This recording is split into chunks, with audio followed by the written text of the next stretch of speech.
Alright, at andito na nga tayo mga kaibigan. Kung napapansin nyo po, ayan, so palusong po ito. Ngayon ang gagawin natin, babalik ta rin po natin yung ating kotse. I mean, bibilta tayo doon, pabalik dito, para nakapwesto tayo ng paahon. Alright, so move forward lang muna tayo mga kaibigan. Ayan, ito po ay paahon po talaga ito. Medyo patarik po ito.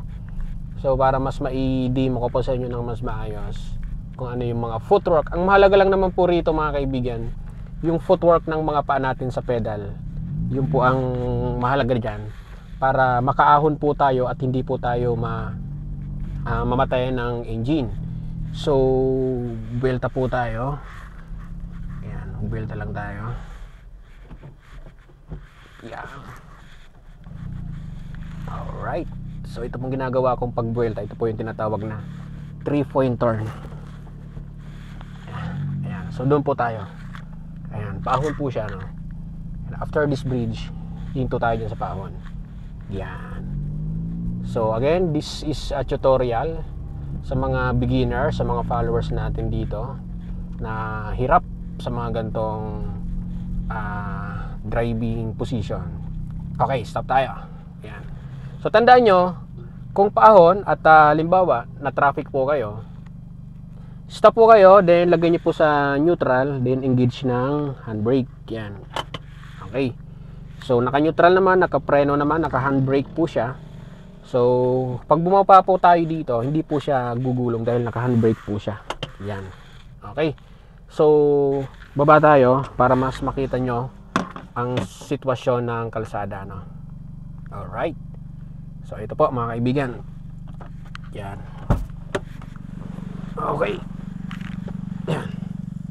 So ito po yung sitwasyon ng kalsada ngayon. Yan. So pasok natin yung cellphone. Okay. So ito po, no, mga kaibigan, paahon po siya. Ayan. Then ito yung ating kotse. Yan. So ngayon, paano gagawin natin ditong technique para hindi lang siya umurong? Baka mamaya kasi pag na-traffic kayo sa mga ganitong sitwasyon, may sasakyan dito nakatutok. Ayan, may sasakyan dito. Sabihin natin traffic. Ngayon may kotse dito, ikaw to manual transmission. Paano ba natin siya pauhunin na hindi umuurong at hindi namamatay ang makina? So ito po yung ating mga pedal dito, no, kasi manual. Yan. Ito po yung clutch, brake at gas or accelerator pedal. Yan. Okay. So sana makita po natin, papakita ko sa inyo, no. Ayan. So una, okay, buksan natin yung bintana para mas maliwanag. Okay. So yung mga video ko po na tinuturo ng mga nakaraan, clutch biting point para hindi umatras ang sasakyan. So may nagsasabi na hindi kakayanin ng biting point or clutch lang kapag mga gantong mga bios or mga sasakyan yung iba. Actually mga kaibigan, may mga luma talaga katulad ng mga Honor, mga 4K lang ang engine yan, medyo mahihina ang minor. Yan. So mga katulad nitong sasakyan ngayon, yung mga modern car ngayon, kasama na itong bios, yung minor po kasi if I na kung tawagin, so medyo kinakaya na yung clutch kahit wala pang accelerator. Yan, kahit hindi natin lagay ng gas, kakayanin siya ng clutch. Lalong lalo na kung wala naman kayong sakay. Yan. Kung magaan lang naman yung karga, yung mga kasama nyo dito, wala namang sakay. Yan. So kakayanin niya ng clutch. Ngayon, may ituturo po ako sa inyo mga kaibigan na possible technique na pwede nyong gawin para mapaahon nyo po ang inyong sasakyan sa mga gantong sitwasyon. Let's say traffic. Okay, so common na yung sinasabi ko na clutch biting point. Ngayon, ang gagawin natin dito, okay, so doon po na tayo sa mga nag-uumpisa pa lamang mag-aral mag-drive. Doon sa mga beginner, sa mga nag-uumpisa pa lamang, no? Ngayon, ang gagawin natin dito, so naka-engage yung ating handbrake, then ilalagay natin ito ng first gear. So clutch all the way down hanggang sa flooring. Yan, tapakan natin yung clutch. And then syempre yung ating brake pedal, i-press natin yung brake pedal kasi po paahon po ito. So ilagay natin ng first gear. Ilagay natin ng first gear. Yan. Tapos, i-disengage po natin yung ating handbrake. Yan. Baba po natin. Yan. So, since nakababa po yung ating handbrake, huwag po muna nating bibitawan yung brake pedal dyan. Dahil, aatras po ito. No? Kung may kotse sa likodan nyo or sa akin na nakatutok, pwedeng tamaan siya. Ngayon, ang gagawin ko ngayon, itataas ko yung paa ko, ito, sa clutch pedal ng dahan-dahan. Pakakapitin ko siya muna na naka-press pa po ako ng brake pedal. So, mararamdaman mo siya, mag-shake siya ng konti. Manginginig po siya. Then, pag nanginig, hold ng paa sa clutch pedal. Yun na po yung biting point para sa mga beginner, sa mga nag-uumpisa pa lamang mag-aral mag-drive. Para sure po kayo na hindi po umatras ang sasakyan nyo. So, ayan, dahan-dahan ko siyang inaangat yung paa ko. Ayan, panginginigin ko siya. Ayan, so nafe-feel ko na po, nanginginig na yung ating kotse. Hindi lang kita sa video. Ngayon, ang gagawin ko dito, bibitawan ko po yung aking brake pedal. At kung mapapansin nyo po, ayan, pag binitawan ko po siya, ayan, aandar po yan mga kaibigan.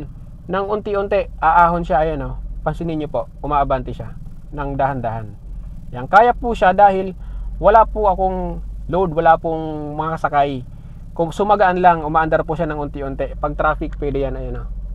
So, naabante ng unti-unti. Clutch lang, naka-hold po ang ating clutch. Okay, so stop po muna tayo ulit. Ayan, clutch, then brake. Okay, back to neutral, then handbrake. Yan. So, yan po ang gagawin nyo every time na napapahinto po kayo sa paahon. Neutral, then engage yung handbrake. Tapos, as much as possible, huwag nyo lang bitawan yung paa nyo sa brake pedal. So, ngayon, ang pangalawang technique naman na ituturo ko sa inyo, ito na yung clutch biting point, naka-hold pa rin, then magdadagdag na tayo ng gas. Para po ito dun sa mga nakakapag-drive na, pero minsan ay nahihirapan sa mga paahon. Alright? Nakakapag-drive na, pero minsan hirap sa paahon. Itong pangalawang method or technique na ituturo ko sa inyo. Ngayon, okay, clutch all the way down hanggang sa flooring, then, syempre, naka-brake po tayo, then, engage ng handbrake. Tapos pasok natin ng first gear. Then disengage natin ng ating handbrake. Okay. So again, tataas po ang paa until the biting point. May steady pa rin yan. I-hold pa rin natin siya. Okay. So taas ng dahan-dahan, then pag nanginig po siya ng konti, steady na at magdadag na ako ng gas. At least mga 1.5 to 2,000 RPM. Lalong-lalo na kung loaded po or may mga sakay po kayo. So, angat ng konting clutch sa biting point, then dagdag ng konting gas. Yan. At kung mapapansin nyo po mga kaibigan, ito po yung aking gas. Yan. So, ganun lang po siya pinipress para mas mapapaahon siya ng dahan-dahan. So, take note po, umaandar po tayo ng dahan-dahan yan. Naka-hold po ako dun sa clutch biting point kung saan siya nanginig. Naka-hold po yung pa ako sa clutch. At the same time, kasabay po yung gas ko na 1.5 or 1,000 to 1.5 RPM. Ayan, kung napapansin nyo po, umaabante tayo ng marahan. Ayan, kung hihinto po kayo mga kaibigan sa mga pagkataon na to, clutch all the way down pa rin, bababa nyo yung clutch, then pe-press nyo po ang inyong brake pedal. So, clutch all the way down, then brake, neutral, then engage ng handbrake. Yan. So, take note mga kaibigan, pag mga paahon na to, you have to make sure na dapat naka-properly engage yung inyong handbrake. Kasi paahon po ito. Mas maganda na dagdagan nyo pa ng isa pag medyo kulang pa. Yan, para medyo kapit na kapit po talaga yung inyong handbrake, no? So, yan po mga kaibigan ang possible na technique na nagawin nyo sa mga paahon. Alright? Lalong-lalo na kung medyo loaded po kayo, mas maganda na may kaunting gas or something na 1,000 to 1.5 RPM habang naka-biting point, naka-hold po ang inyong paa sa clutch pedal up to the biting point. So yun po mga kaibigan, especially dun sa mga owner or sa mga lumang kotse, minsan po kasi yung mga dekarburador, minsan hindi kinakaya yung clutch lang. Kailangan talaga may suporta sa accelerator or sa gas pedal para lang hindi mamatay ang makina. Pero sa mga katulad po nitong mga modern car na ngayon, so yung minor po nito ay talasadya nga po talagang malakas na.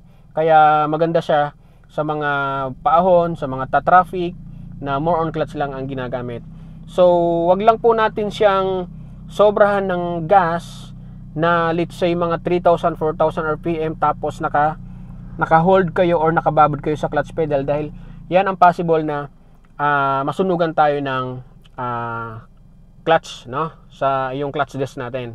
So yun po mga kaibigan, sana ho nakatulong po sa inyo ang video na to, especially dun sa mga new drivers, sa mga beginners, at sa mga syempre nag-uumpisa pa lamang mag-aral, mag-drive. So abang-abangan nyo ang next video natin. Magbabasa ulit ako ng mga comments nyo sa comment section. So baka mapili ko po kayo at gagawin natin siya ng tutorial. Yun lamang. Bye bye.